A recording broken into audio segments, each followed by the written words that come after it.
और खबर बड़ी है कि इजरायली सेना ने दक्षिणी लेबनान में एक बार फिर से हमला कर दिया है। बार बार ये कहा जा रहा है कि दक्षिणी लेबनान और इजराइल के बीच में एक बार फिर से शांति समझौता हो गया है, सीज फायर हो गया है, लेकिन हर दिन आती हुई खबरें इस सीज फायर के उल्लंघन को बता देती है।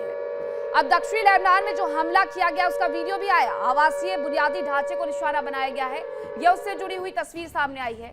यह दक्षिणी लेबनान में इजराइल की तरफ से हमला किया गया है और इस हमले की वजह से जो आसपास रिहायशी बिल्डिंग्स हैं वो पूरी तरीके से तबाह हो गई है। इजराइल ये कहता है कि वो हिजबुल्लाह के ठिकानों को निशाना बनाता है, लेकिन असलियत सामने ये आती है कि आवासीय बिल्डिंग्स को निशाना बनाया जा रहा है और इसकी वजह से वहां पर रहने वाले लोगों का जनजीवन अस्त व्यस्त हो रहा है।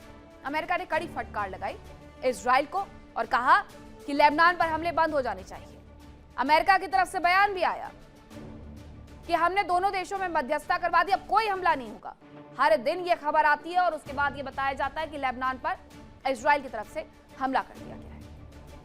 वही एक और बड़ी खबर आ रही है, वो भी आपको बता देते हैं कि किस तरीके से मिडिल ईस्ट युद्ध विराम के बीच में ट्रंप एक और बड़ा बयान देते हुए नजर आ रहे हैं। उनकी तरफ से कुछ और दावे किए जा रहे हैं। युद्ध विराम खत्म करने का हम विचार कर रहे हैं, ये उनकी तरफ से कहा जा रहा है। अमेरिकी सैनिकों की मौत के बाद ये विचार उनके मन में उमड़ा है।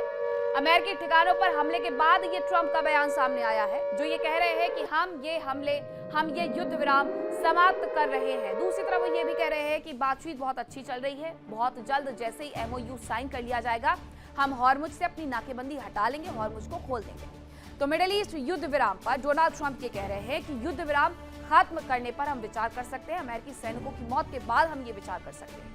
अमेरिकी ठिकानों पर हमले के बाद ये ट्रंप का बयान सामने आया है। अभी हाल फिलहाल में आपको याद होगा, इराक से लेकर के कुवैत तक, कुवैत से लेकर के बहरीन तक बड़े हमले किए गए ईरान की तरफ से, और ये हमले अमेरिका के नौसैनिक अड्डों पर किए गए। अब अमेरिका इसीलिए ये बयान दे रहा है, अमेरिका को बहुत ज्यादा नुकसान हुआ इस पूरे युद्ध में। अमेरिका नहीं चाहता कि उसका ये नुकसान और ज्यादा बढ़ जाए, इसीलिए वो ये बयान दे रहा है कि जल्द से जल्द हम ये युद्ध समाप्त करने की घोषणा कर सकते हैं। दूसरी तरफ ईरानी नौसेना ने अमेरिकी सेना पर पलटवार कर दिया है, ये जानकारी आई है। ईरानी नौसेना की तरफ से ये पलटवार किया गया है, तगड़ा पलटवार किया गया है।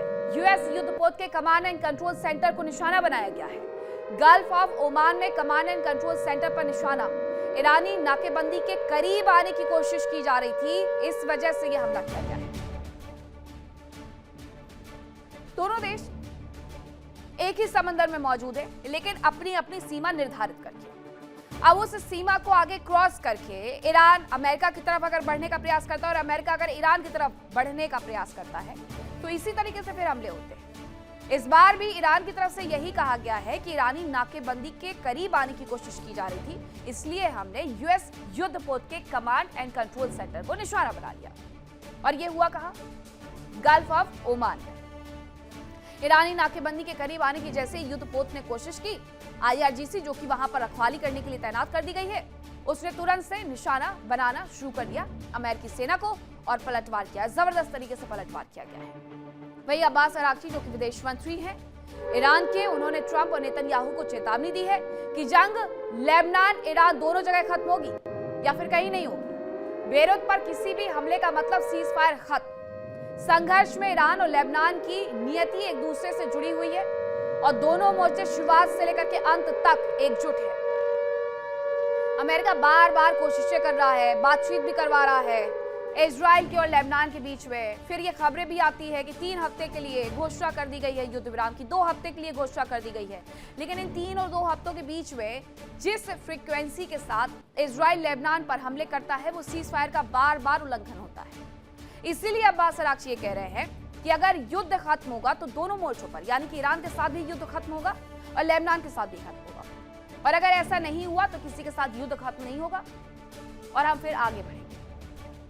उन्होंने इतनी बड़ी बात कह दी कि संघर्ष में ईरान और लेबनान की नीति एक दूसरे से जुड़ी हुई है। और आपको याद होगा कि ईरानी संसद के स्पीकर बी गालिबाफ की तरफ से यही बात कही गई थी लेबनानी संसद के स्पीकर से बातचीत के दौरान कि हमारी और आपकी स्थिति और नियति एक दूसरे से जुड़ी हुई है, और यही बात अब्बास अराक्ची दोहराते हुए नजर आ रहे हैं। दोनों मोर्चे शुरुआत से लेकर के अंत तक एकजुट हैं और इसीलिए दोनों मोर्चों पर ही अमेरिका और इजराइल को पीछे हटना होगा। अमेरिका और इजराइल के बीच में इसी बात को लेकर के बहस भी हुई कि आपकी वजह से युद्ध समाप्त करने की स्थिति तक हम आगे बढ़ ही नहीं पा रहे हैं, क्योंकि इसमें इजराइल को सिर्फ और सिर्फ अपना नुकसान नजर आता है कि अगर अमेरिका कल के दिन इस युद्ध से बैकआउट कर लेगा तो इजराइल इस युद्ध में आखिरकार अकेले कितने दिन तक टिकेगा, क्योंकि इजराइल को भी भरपूर नुकसान हुआ है। इसीलिए वो कोशिश ये कर रहा है कि किसी तरीके से अमेरिका पीछे हटने का अगर प्रयास भी कर रहा है तो ईरान और लेबनान दोनों को उकसा करके इस शांति वार्ता को विफल करवा दे, ये युद्ध कभी समाप्त ही ना हो। इसी मुहिम को आगे बढ़ाया जा रहा है और यही बात डोनाल्ड ट्रंप समझते हुए नेतन्याहू को फटकार लगाते हुए पागल तक कर गए। अब मिडिल ईस्ट में जंग के दौरान ईरान शुरुआत में भले ही कमजोर लगा और ये सोचा भी था, इजराइल ने भी, अमेरिका ने भी ये सोचा था कि हम ईरान को घुटनों पर ला देंगे। शुरुआत में हुआ भी ऐसा कि उसके टॉप लीडर्स, ईरान के टॉप लीडर्स और कमांडर्स मारे गए।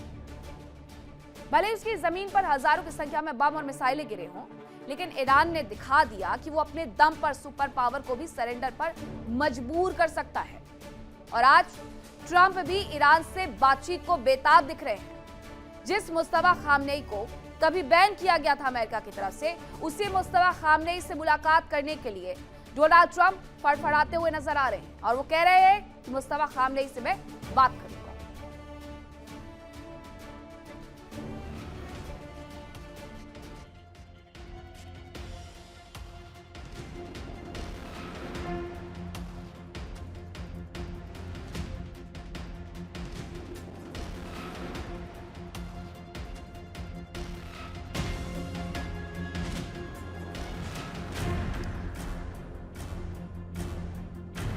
अमेरिका की इकोनॉमी बेहद मजबूत है। अमेरिकी सेना शानदार है। अमेरिका का रुतबा दुनिया में सुपर पावर का है, लेकिन दुनिया की बेहतरीन सेना अपने बेहद खतरनाक साजो सामान के साथ होने के बावजूद एक ऐसे मुल्क से हारती दिख रही है जो दुनिया की टॉप 7 सेनाओं में भी शायद जगह ना बना पाए।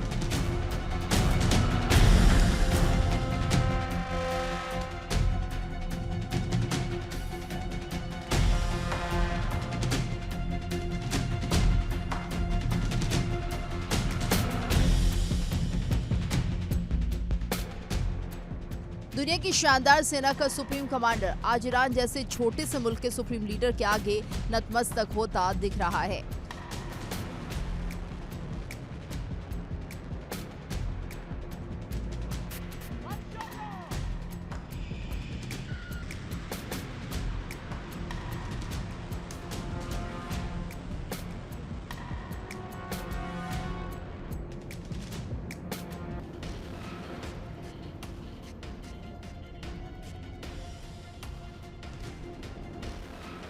अमेरिकी राष्ट्रपति के अचानक लिए गए यू टर्न ने दुनिया की सियासत में भूचाल ला दिया है।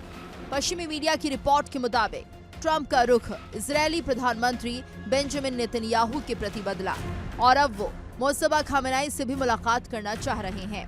यानी अब तक वो जिस शख्स पर आरोप लगाते थे, जिसे खत्म करने का दावा करते थे, अब उससे ही मुलाकात करना चाह रहे हैं।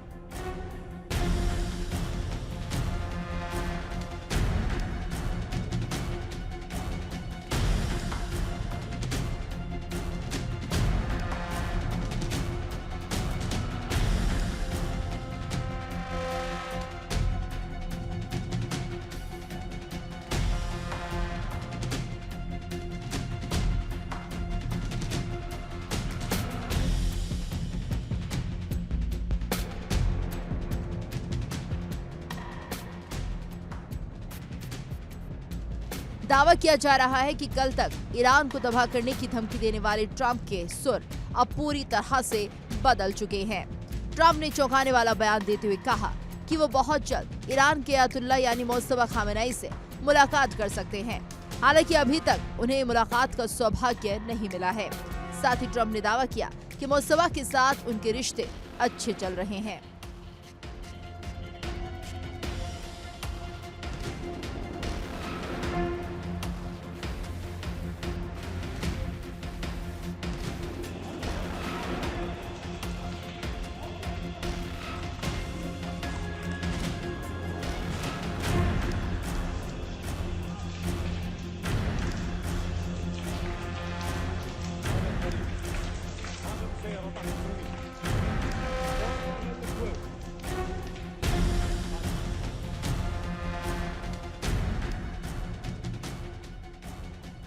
मीडिया रिपोर्ट्स के मुताबिक ट्रंप ने ईरान की तारीफ करते हुए कहा कि ईरान इस बात पर राजी हो गया है कि वो कभी परमाणु हथियार नहीं बनाएगा।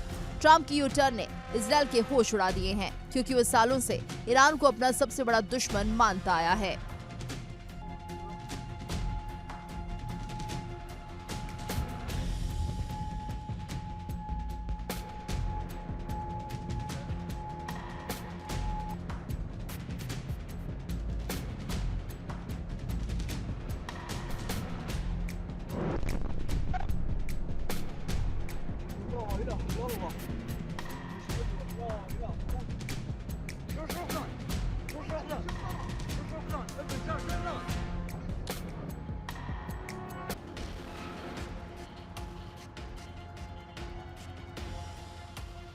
हालांकि एक्सपर्ट्स ट्रंप के इस बदले रूप को देखकर हैरान हैं, लेकिन सवाल ये उठ रहे हैं कि क्या ट्रंप बहक गए हैं या फिर इसके पीछे कोई बहुत बड़ा ग्लोबल गेम प्लान चल रहा है।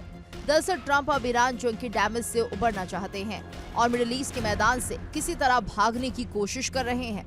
कह सकते हैं कि ईरान से जंग में अमेरिका को भारी नुकसान हुआ। उसके करोड़ों के सैन्य साजो सामान, मिसाइलों का जखीरा, सब कुछ तबाह हो गया और तो और अमेरिका की साख भी दांव पर लग गई और अब ट्रंप घरेलू फ्रंट पर भी गिरते दिख रहे हैं। अमेरिकी संसद ने ईरान युद्ध से जुड़ी राष्ट्रपति डोनाल्ड ट्रंप की शक्तियों को सीमित करने वाला प्रस्ताव पास कर दिया है। प्रस्ताव को कुछ रिपब्लिकन सांसदों का भी समर्थन मिला। अमेरिकी कांग्रेस का कहना है कि लंबे समय तक सैन्य कार्रवाई के लिए उसकी मंजूरी जरूरी है। इस मुद्दे पर ट्रंप प्रशासन को बढ़ते राजनीतिक और कानूनी दबाव का सामना करना पड़ रहा है। अमेरिका में राष्ट्रपति ट्रंप की साख भी गिरती जा रही है। वो लोगों के बीच अनपॉपुलर होते जा रहे हैं। ट्रंप को अंदेशा है कि ऐसे हालात का असर मिड टर्म इलेक्शन पर पड़ सकता है। हो सकता है कि ट्रंप की कुर्सी ना जाए, लेकिन उनके हाथ जरूर बन सकते हैं। और यही वजह है कि ट्रंप अब किसी भी कीमत पर जंग को खत्म करना चाह रहे हैं। देखिए इंडिया डेली 24/7 अब आपके स्मार्ट टीवी पर। इंडिया डेली मौजूद है सभी डिजिटल प्लेटफॉर्म पर लाइव और लगातार। इंडिया डेली 24/7 हर दिन राष्ट्र को समर्पित।